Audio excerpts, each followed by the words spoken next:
बिस्मिल्लाहिर्रहमानिर्रहीम। अस्सलामुअलैकुम। So guys, आज हम इंग्लिश की दूसरी क्लास के साथ हाजिर हैं। पिछली क्लास के अंदर हमने कुछ अल्फाज पढ़े थे। आज हम उन अल्फाज को जुमलों की सूरत में इस्तेमाल करना सीखेंगे।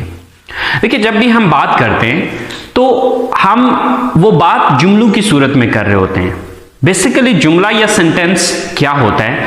सेंटेंस असल में मुख्तलिफ अल्फाज को हम जो एक सही तरतीब में लिखते हैं या बोलते हैं उसको जुमला कहा जाता है। सो गाइस, आज हम सीखेंगे कि इन अल्फाज को जुमलों की सूरत में कैसे लिखा जाता है। तो चलें गाइस, स्टार्ट करते हैं। How to make a sentence, कि एक सेंटेंस हम किस तरह से बनाते हैं। So for making a sentence what we need, हमें सेंटेंस बनाने के लिए क्या चाहिए, किस चीज की हमें जरूरत होती है। So let's see. So guys, first of all we need a subject. सबसे पहले हमें एक जुमला बनाने के लिए क्या चाहिए? सब्जेक्ट चाहिए। The second thing, verb. दूसरी चीज जो हमें चाहिए इसमें वो चाहिए verb. And the third thing would be object. जो तीसरी चीज हमें इसमें चाहिए वो है हमारा ऑब्जेक्ट। अब बात यह है कि हमें ये चीज समझने की जरूरत है कि ये सब्जेक्ट क्या है, वर्ब क्या है एंड ऑब्जेक्ट क्या है। ओके, बेसिकली ये हमारे जुमले की तरतीब है कि जो हमने अल्फाज को अरेंज करना है, जो अल्फाज को हमें एक तरतीब में लिखना है वो हम इस तरतीब में लिखेंगे। सबसे पहले हम सब्जेक्ट लिखेंगे, उसके बाद वर्ब लिखेंगे और उसके बाद ऑब्जेक्ट लिखेंगे। बट सबसे पहले ये समझ लेते हैं कि ये सब्जेक्ट क्या है, वर्ब क्या है एंड ऑब्जेक्ट क्या है। So let's talk about that. तो सबसे पहले हम ये समझते हैं कि सब्जेक्ट क्या चीज है। So guys, subject is a word or a phrase which shows who or what does the action in a sentence. A word, एक लफ्ज, और a phrase या फिर एक phrase which shows, जो कि जाहिर करता है who, कौन, और what या फिर क्या does the action, काम करता है in a sentence, जुमले में। यानी कि एक ऐसा लफ्ज या फिर एक ऐसा फ्रेज जो कि ये जाहिर करता है कि जुमले में काम कौन कर रहा है या क्या चीज है जो जुमले में काम कर रही है। तो शॉर्टकट में अगर अपने अल्फाज में कहना चाहूं तो मैं ये चीज कहूंगा कि जुमले में सब्जेक्ट कहा जाता है उसको जो काम करने वाला होता है। तो शॉर्टकट ये कि काम करने वाले को सब्जेक्ट कहा जाता है। फॉर एग्जाम्पल, मैं कॉलेज जाता हूं। अब ये एक सेंटेंस है या ये एक जुमला है। अब इस जुमले में मुझे ये देखना है कि ये काम कौन करता है। मैं कॉलेज जाता हूं, तो ये काम कौन करता है? कॉलेज कौन जाता है? मैं जाता हूं। तो मैं यहां पर क्या है? सब्जेक्ट है। सेम लाइक दैट,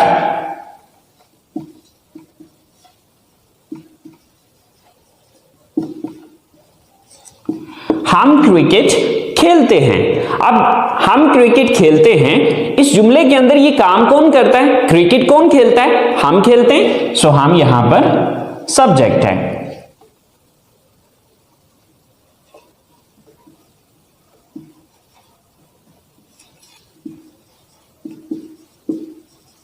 गाय घास खाती है। अब ये काम कौन करता है? यहां पर इस जुमले को अगर हम देखें तो ये काम गाय करती है। घास कौन खाती है? गाय खाती है। सो गाय यहां पर सब्जेक्ट है। तो सिंपल ये कि जुमले के अंदर काम करने वाले को सब्जेक्ट कहा जाता है। सो गाइस, चले हम चलते हैं अपने सेकंड पॉइंट की तरफ। सो हमारा सेकंड पॉइंट है verb. So what is a verb? Verb होता क्या है? तो चले देखते हैं। A word which shows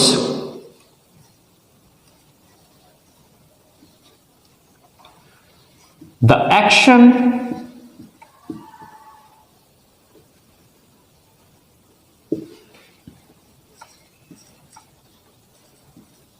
occurrence or a state.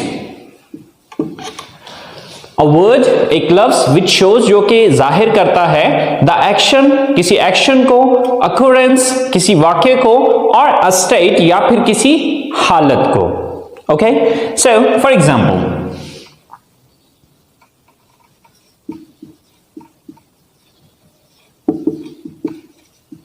मैं कॉलेज जाता हूं. सो यहां पर काम करने वाला कौन है? मैं हूं. तो मैं हो गया सब्जेक्ट. लेकिन अब देखना यह है कि मैं करता क्या हूं. सो जाता हूं, ये यहां पर हमारा वर्ब है. सेम लाइक दैट,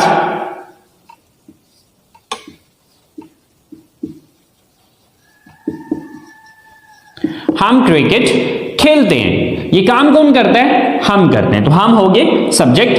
अब हम करते क्या हैं? खेलते. सो खेलते यहां पर वर्ब है. Okay,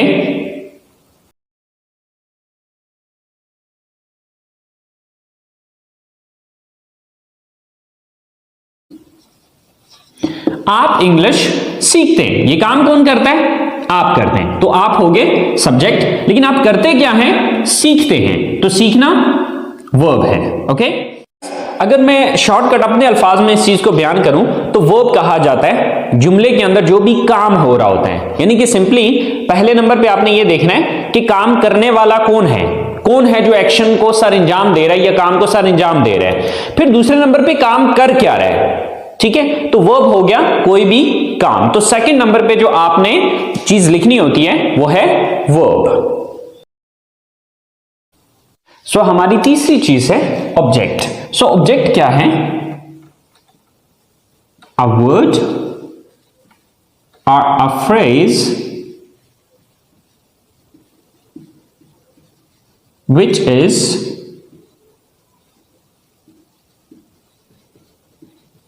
affected by the action of a verb. A word, एक लफ्ज और a phrase या फिर एक phrase which is affected by the action of a verb, जिस पर किसी verb का या किसी काम का असर हुआ होता है. तो यानी कि शॉर्टकट अगर मैं अपने अल्फाज में समझाऊं तो जिस चीज पर काम वाकया हो रहा होता है उस चीज को ऑब्जेक्ट कहा जाता है. मिसाल के तौर पे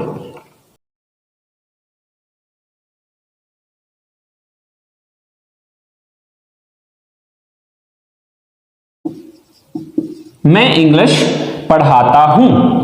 अब ये एक जुमला है. अब मैं यहां पर सब्जेक्ट है क्योंकि मैं ये काम करता हूं. मैं काम क्या करता हूं? पढ़ाता हूं. तो ये काम हो गया. लेकिन पढ़ाता क्या चीज हूं? ये पढ़ाने का अमल किस चीज पे हो रहा है? इंग्लिश पे. तो इंग्लिश यहां पर ऑब्जेक्ट है. Okay, so same like that,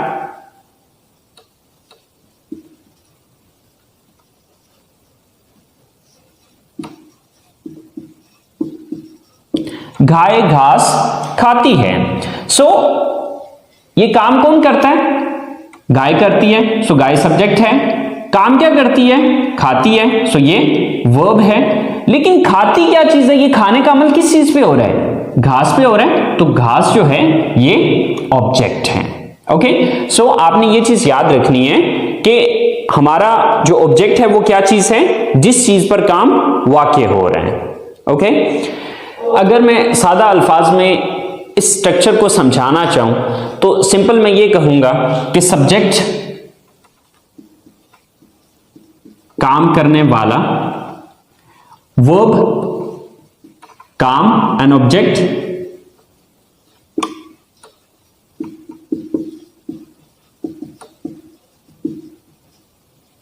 जिस चीज पर काम हो रहा हो.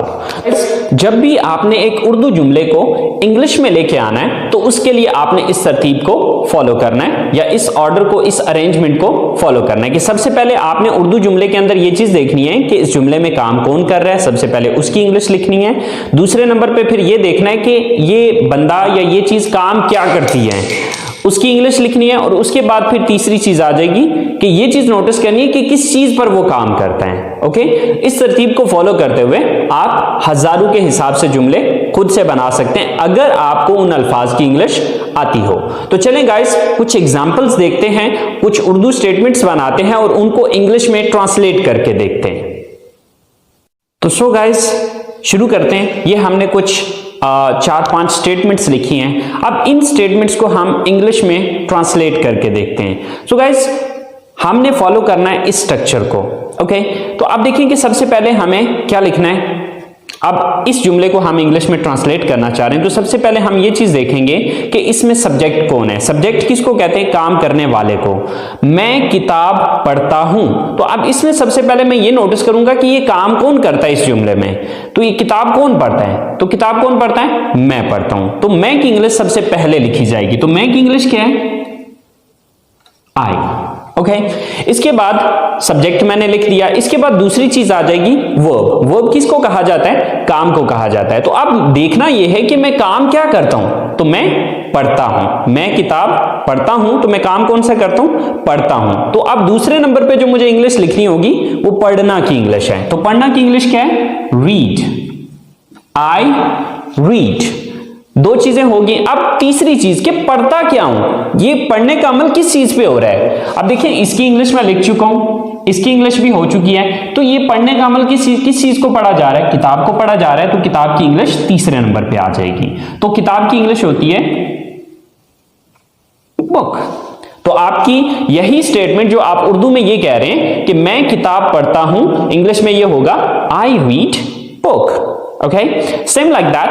The next statement is हम खाना पकाते हैं। तो अब सबसे पहले हम इसमें ये देखेंगे कि काम करने वाला कौन है। ये काम कौन करता है? तो ये काम करता है हम की इंग्लिश क्या होती है? we. Okay, सेकंड नंबर पे आ गया काम। कि अब हमें ये देखना है कि ये काम हम करते क्या है, क्या काम करते हैं। इस जुमले के अंदर हम काम क्या करते हैं? पकाते हैं। तो पकाना की इंग्लिश क्या होती है? कुक। we cook. ओके, पकाते क्या चीज है? ये काम किस चीज पे हो रहा है? तीसरी चीज है ऑब्जेक्ट। ठीक है, तो पकाते किस चीज को है? खाने को। We cook the food.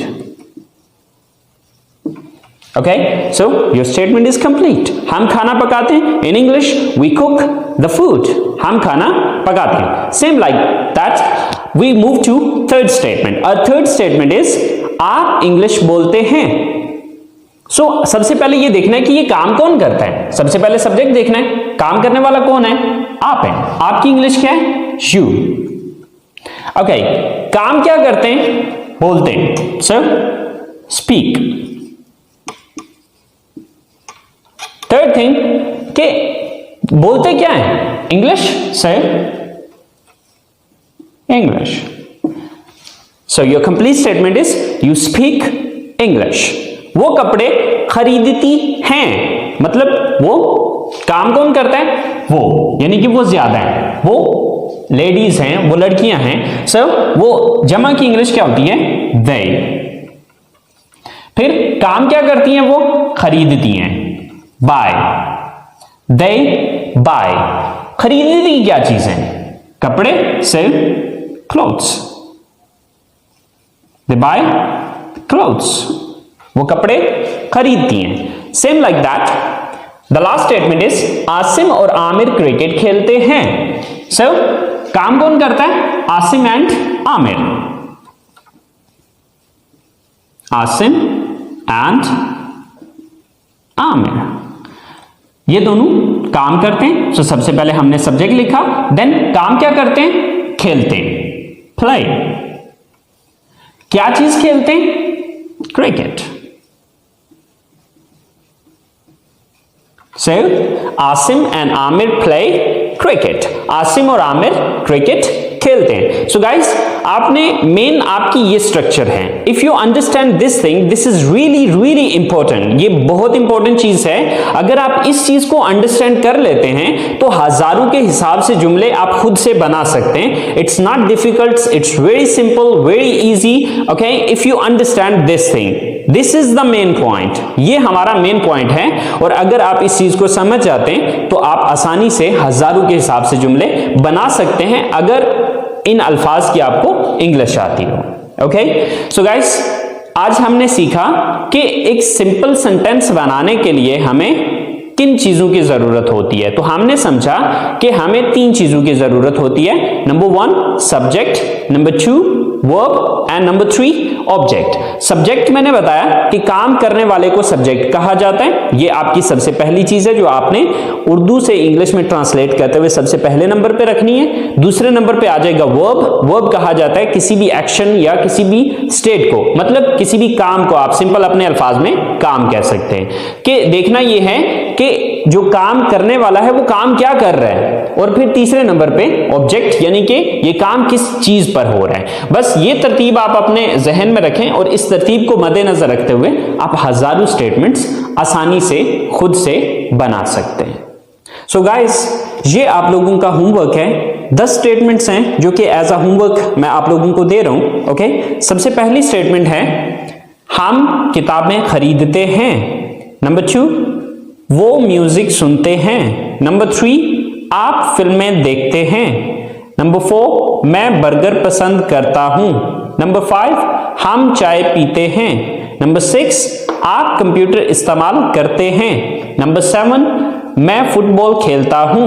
Number 8 आप उर्दू बोलते हैं। नंबर 9 अली और साकिब कॉलेज जाते हैं। और नंबर 10 हम जूस पीते हैं। सो गाइस, ये 10 स्टेटमेंट्स आपने अपने तौर पे कोशिश करनी है, खुद से आपने इन स्टेटमेंट्स को बनाना है और बना के इनको बोलने की कोशिश करनी है। बिकॉज स्टेटमेंट्स लिखना अलग चीज होती है, इनको बोलना एक अलग चीज है।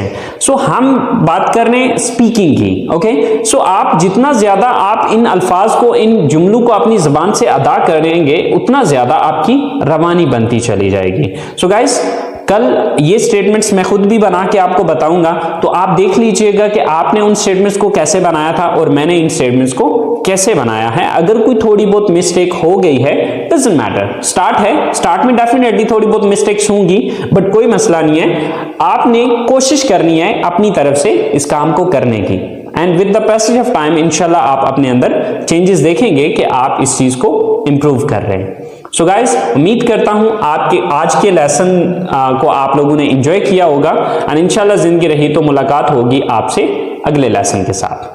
Wish you all the best. So Allah Hafiz.